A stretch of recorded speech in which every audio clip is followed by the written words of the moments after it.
Hello and welcome to GuyLogic. My name is Temco and today we are taking a look at a game called Hearts of Iron 4. Developed and published by Paradox Entertainment, it is the latest installment in the Hearts of Iron series, number 4 to be precise, in the wargaming genre, which depicts the Second World War in its entirety. The game has two modes, 1936 onward or 1939 onward, based on how you want to run the game. Now, before we dive into the actual gameplay and every mechanical complexity this game has to offer, I want to take a look at the options and talk a little bit about the PC performance and all the technical side of things for this game, because there are some things here that I'm not exactly happy with. So, if you do not want to hear that, skip right on ahead to the gameplay section. For the rest of us, let's go ahead and dive into some options. The game has quite a few game modes in terms of allowing you to customize your gameplay. You can use autosave, you can turn on cooperative mode, so that allows you to play multiplayer with multiple people controlling the same nation. You can use NATO symbols, pause on notifications, external web browser, all this stuff that makes your gameplay experience a little bit more yours and allows a bit of variety. If you head to video option, you'll see that the game has a couple of render modes, full screen, windowed, and borderless windowed, which all work pretty fine. All the resolutions under the sun, and it isn't locked at 60, 30 or anything like that. You can just do whatever you want with it. It has a multi-sampling up to high, and that is pretty good. It has the gamma correction you might want or not want. It is fine by default. I have not had any issues with it, but you might change your opinion.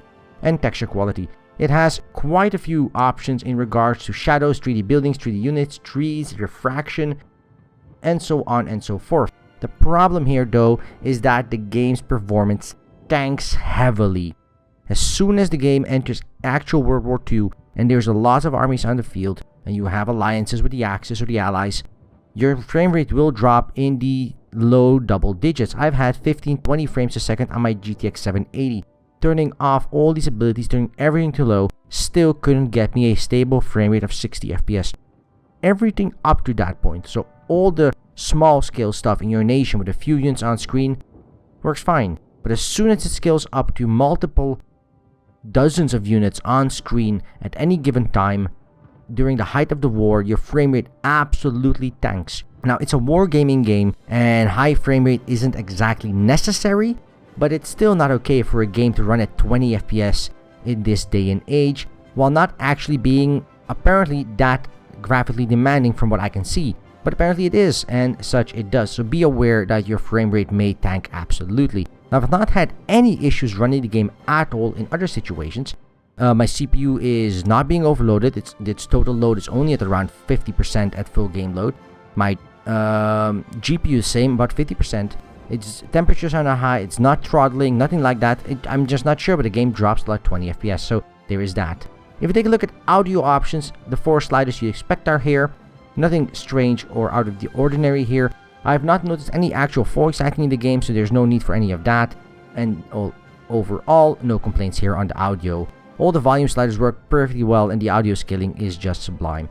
The controls for scroll speed and zoom speed are here. There is no rebindable hotkeys, but the game is 99.9% driven by your mouse and keyboard controls, or mostly your mouse controls, because there's so many things and menus and stuff you have to go through, that actually having key bindings might not even be that much of an advantage, because they will be so situational in any given time. So you are going to have that. So I want to reiterate though, the performance is pretty damn abysmal. So before we dive into the single player game and showcase everything around that, I want to show you a little bit of multiplayer and show you how that works. I'm not going to create a multiplayer game or anything like that, and this is the press build, so there is not actually that many people playing at all. But you can see how you can set up servers, and you can save these servers and restart them later on to finish a match if you're playing with multiple people and somebody has to leave or something.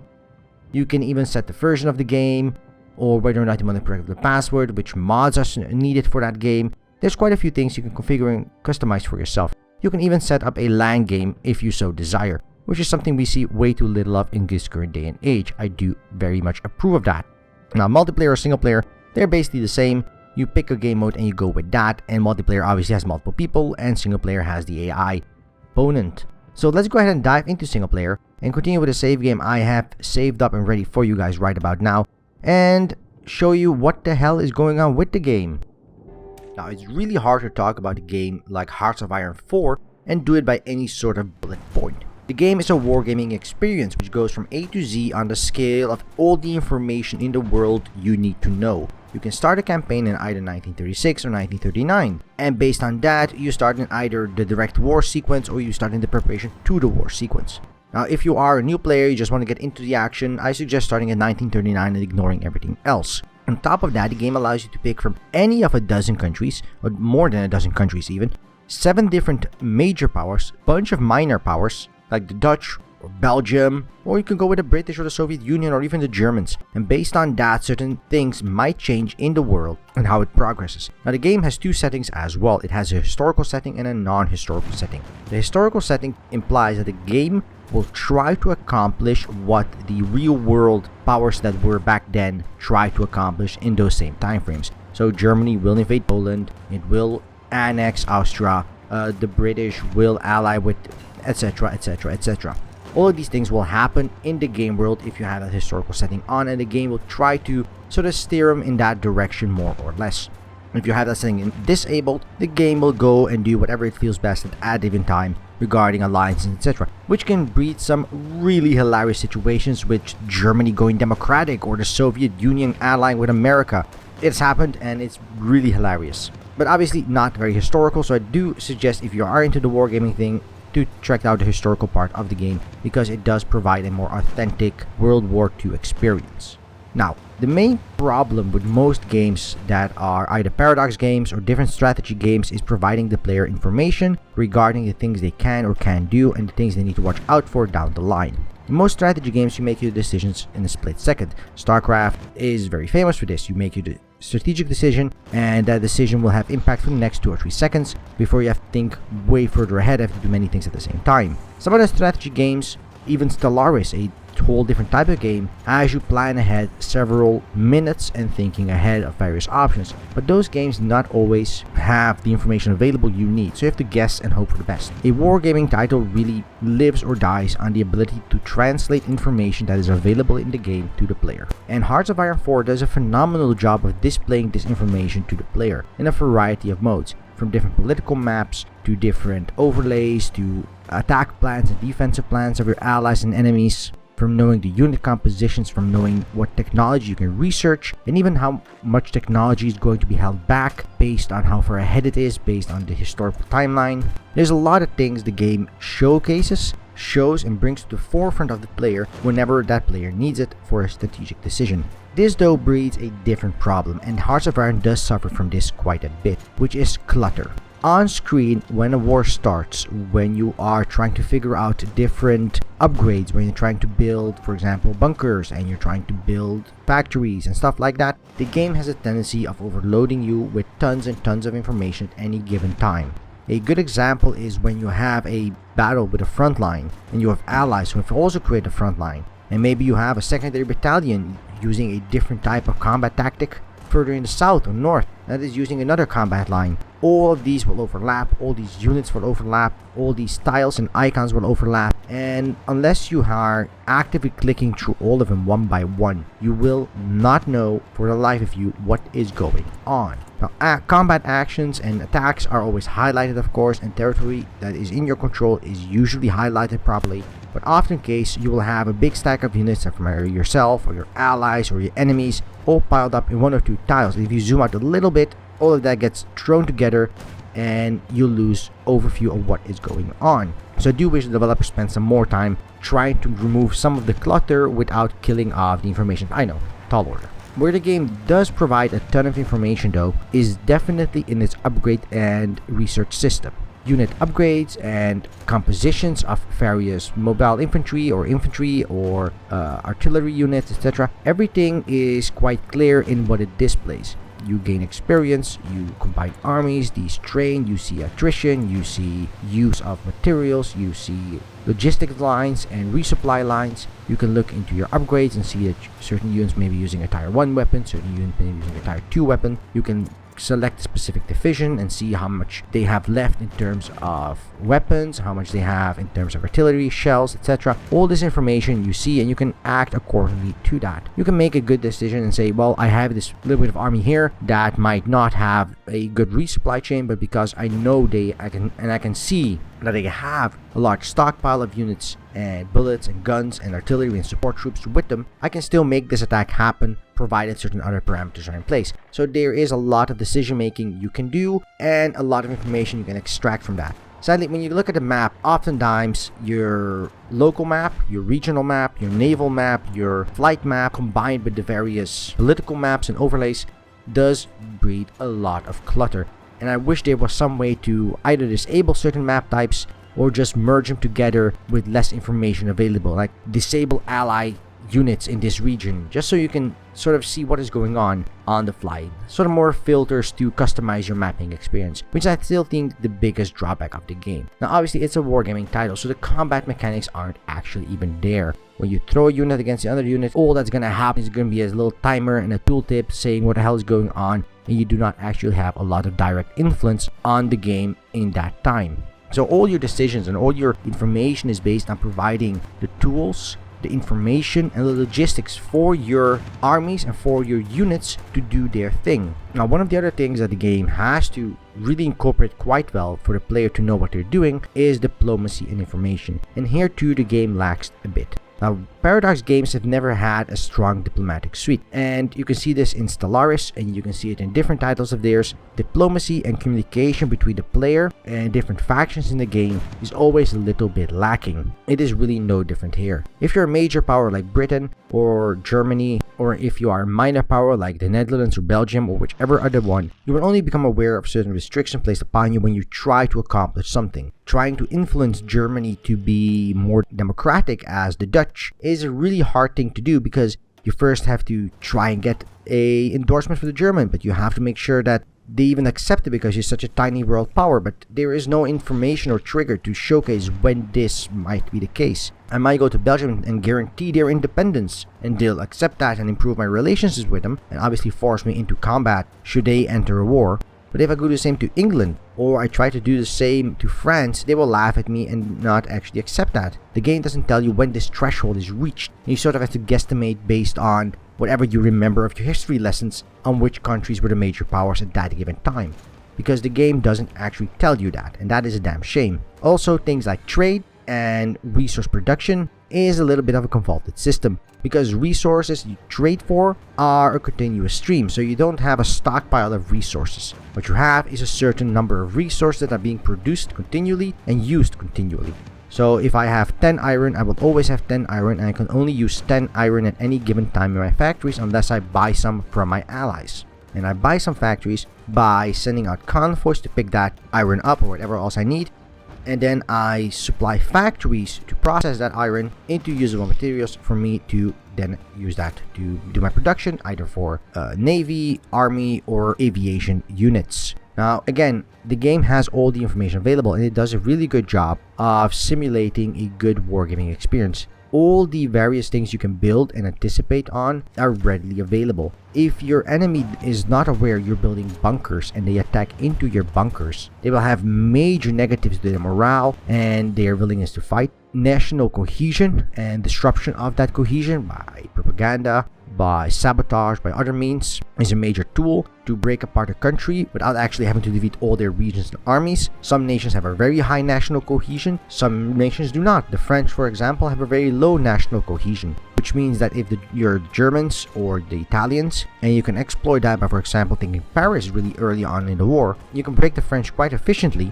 without actually having to fight them, because they will nationally fall apart. For example, the Spanish also have a very weak national cohesion, and early on in the campaign they will have a civil war. Based on how you intervene in the civil war, if you can intervene in the civil war based on your own chosen faction, you will actually either gain an ally early on in the war, and you can use that to again influence different types of outcomes to either Portugal, or for example to France, or maybe if you're the allies, you can force Spain to join you in, and you can fight in the Sahara Desert and stuff like that. So there is quite a bit of decision making involved here, not just in regards to how you plan on doing things, and which technologies you're going to focus on, and how you're going to build your armies, and how you're going to deploy your armies, and which tactics you'll use, and which army compositions you'll use, and which kind of support units you'll use, whether you'll have field hospitals or recon units, whether or not you'll have tanks or heavy tanks or support aviation for bomb runs,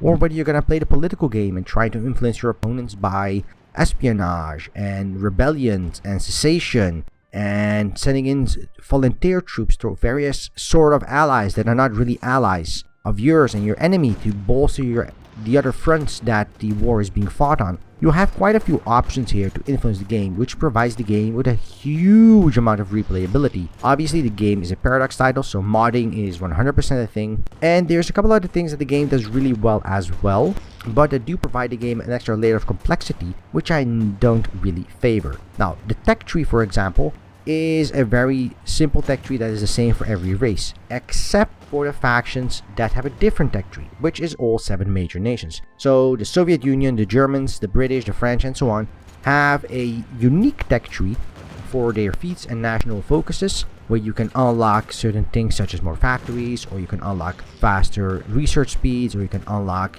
better national cohesion and stuff like that. They have a different one. And the problem with that is that if you are used to playing, for example, as the Germans, switching to the Soviet Union or switching to the Americas or Britain or France is a much larger shock to you, because even though you know the game and you know how to play the game and you know how to make unit compositions and how to do various things, suddenly you have to relearn a lot of that, because your entire unlock tree is going to be very different, both in timeline as well as actual objects for use. So while that's cool that each nation has their own tech tree, and it does give a lot of depth, and for players that enjoy this sort of thing, this is really good because it provides them a new way of playing the game continually. But for players that are like me and just want a more light-hearted experience, Hearts of Iron 4 does leave a little bit to be desired. Now, something I criticized Decisive Campaigns Barbarossa quite a bit for is that while it is historically accurate, and this game tries to be so but not to that extent, the graphics of that game were very subpar. I am very happy to say that the graphical fidelity of Hearts of Iron 4 is phenomenal. Obviously, the game is what it is, so you don't expect to go in first-person mode and start shooting tanks. You don't expect to see a major colony of infantry move forward as you would in a Total War game. But you do expect to see infantry move forward. You do expect to see tanks and infantry and aviation, and you do expect to see ships that look like ships and not just a tile. And the game does a very good job of that. Submarines look like submarines, act like submarines, both visually and with audio cues. Your destroyers feel that way. Your infantry units are going to move. Your trucks are going to drive. Your tanks are going to rumble across the roadways when you give them a command. When a battle is being fought, the sounds you hear during the fighting of that battle, even if there's no actual influence you can do on that battle, you'll hear the tank roar if there's a tank unit in there. You'll hear artillery fire off. If a bomber run comes by to try and provide cover fire for their troops on the ground, you'll hear the bombers fly by. There is quite a bit of effort put into the feel of the game visually and audio wise as well. And I do applaud Paradox Studios for this work, because it made the difference between me not giving a flying fuck about the various units I'm using and me caring about the various things that are happening. If I see and hear a large tank battalion, I instantly know that my little infantry group without proper artillery support is not going to do that. I know I can have 10 infantry units, but if I know the enemy has 5 tank battalions, I'm not going to engage that. That would be suicide. But on the other hand, that might trigger me to send multiple tank battalions in a different direction, or maybe send multiple motorized infantry down a different road because they're a lot faster than their tank battalions. And when you don't have the visual cues directly in the game, that really detracts from the information the player gets intuitively compared to the information the player would otherwise just need to open a tile, read what's going on there, and use that to decide what they're doing. So I'm really happy Hearts of Iron 4 has done a great job of that. Now, there's also a couple of things Hearts of Iron 4 doesn't explain quite well. And here comes my second major criticism outside of the clutter on screen and somewhat needless complexity, is that the tutorial is absolutely abysmal. While I don't expect a wargaming game to be able to train me in all its intricacies in a 10-minute tutorial, the release of Stellaris has showcased that Paradox does know how to make a good tutorial. The fully voiced interactive tutorial system of Stellaris was a phenomenal inclusion in that game that provided the player with a whole load of information that they could use to kickstart their game and at least experience it with a mediocre of certainty what they're doing isn't completely wrong. The Wikipedia and all other things like that helped aside. Sadly, Hearts of Iron 4 goes back to the Paradox traditional way of doing things, which is a Wikipedia both in-game and out-of-game, a bunch of hints in the game while playing, and a 15-minute tutorial that explains exactly nothing, which is a damn shame. I really hoped that the change in Stellaris with the tutorial and the new player experience was an indication of the sort of things we can expect with newer titles from Paradox, but sadly, the tutorial in this game is really subpar. And that left me with at least 4 or 5 hours of play where I was just trying to figure out base functionality. Things like assigning units to armies. And yes, I could have read the 30+ page manual, but honestly, who does that? That is not something you normally do, read a 30-page manual of a game to figure out base functionality such as assigning units for a command, or building factories, or building a tank. These things are features that are so base to a game that they should be either intuitive or explained in a very simple manner. And sadly, Hearts of Iron 4 does a really bad job of introducing players to all these various mechanics. The mechanics are definitely there, and once you figure them out, they're great fun to explore. Abusing the enemy's hilly terrain with your mobile infantry compared to his very strack and hardy tank infantry is a really good example of using the game's information to gain an advantage. And Hearts of Iron 4 does do a pretty good job of that. Now, lastly, the last thing I want to talk about regarding Hearts of Iron 4 is the combination of all these aspects. Obviously, a player is thrown in with very little explanation, and you should expect to lose time and time again. But do expect that, like any other Paradox title, like any other wargaming title or 4X title, whatever else title you have coming from this type of game, that you're going to spend a lot of hours trying to learn the game, figuring out things in the game, figuring out political maps, figuring out unit compositions, figuring out tech trees, figuring out different ways of playing, figuring out different factions. You're going to spend a lot of time figuring out this game, and if you are not into the entire figure out, fail, retry path that not only wargaming and Paradox titles have, but even things like Dark Souls 3 has, then this might not be the title for you. The game doesn't do a lot of hand-holding. Your decisions that you make will have impact, and whether these decisions are good or bad for you is completely irrelevant to the game, and the game will progress until you are either removed from the game. There is no in-game mechanic to help out the player by providing him a boost or a generous donation. No, if you mess up, you mess up. The game will kill you off and go on its merry way without you. So do expect to spend quite a bit of time reading Wikipedias, watching YouTube videos and other tutorials, reading the manual, and spending a lot of time experimenting to figure out what the hell is going on. Hearts of Iron 4 does a phenomenal job of forcing you to diversify both your units, your unit compositions, your materials, and everything else related to that, because otherwise you're just not going to have the materials. Especially later in the war, when more and more iron becomes scarce, when other things like jet engines become available. Things like that are going to make your life a lot harder. If you do not already know, do them. You might have infantry units, or you might have artillery, or you might have the best medics available. But if you do not switch it up by adding motorized units, by adding tank artillery, or by adding proper support flight, or advancing your navy, you're not going to get very far in very many scenarios. You might win against Poland with a blitzkrieg of tanks, but probably Switzerland is going to kick your ass the first time you try to get a tanks across the Alps. You need to switch it up, and that is a very good thing, but it does require for the player to spend a lot of time learning and figuring out how the game goes. So, Hearts of Iron 4, in conclusion, is a very competent wargaming title. It doesn't adhere to the historical settings that you'd like and hope maybe from different wargaming titles, but that, in my opinion, has allowed them to explore the World War II era with a bit more variety and a bit more color, where certain things that are never possible historically and were never true historically still allow for a more diverse gameplay experience for the player, allowing for a much greater replayability.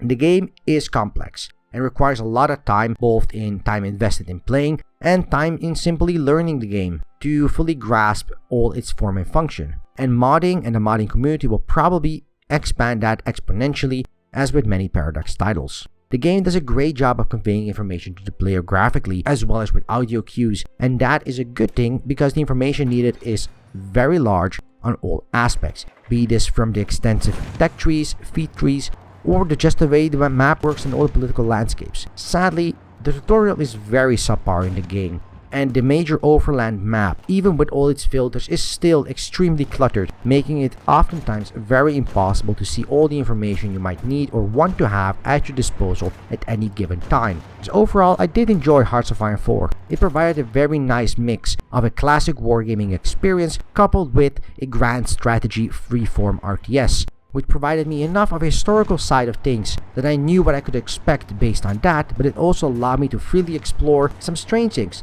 like a democratic Germany during Second World War. All of these things do provide with a bit of variety to allow a very different type of game to unfold, instead of just the same static game played from different angles. Now, Hearts of Iron 4 is coming out for the PC platform on June 6th over on Steam, and you can go ahead and check that out if you think this is the kind of game you would enjoy. So thank you for watching. If you liked this video, well, press the like button below. If you didn't like this video, well, there's a dislike button for exactly that purpose. And leave a comment. Tell us what you like, tell us what you didn't like. Tell us what we can do better. We want to hear back from all of you. And if you want to see more content like this on the channel, just press that subscribe button below and we will deliver. And until then, I wish you a good day, and until next time, right here on GuyLogic.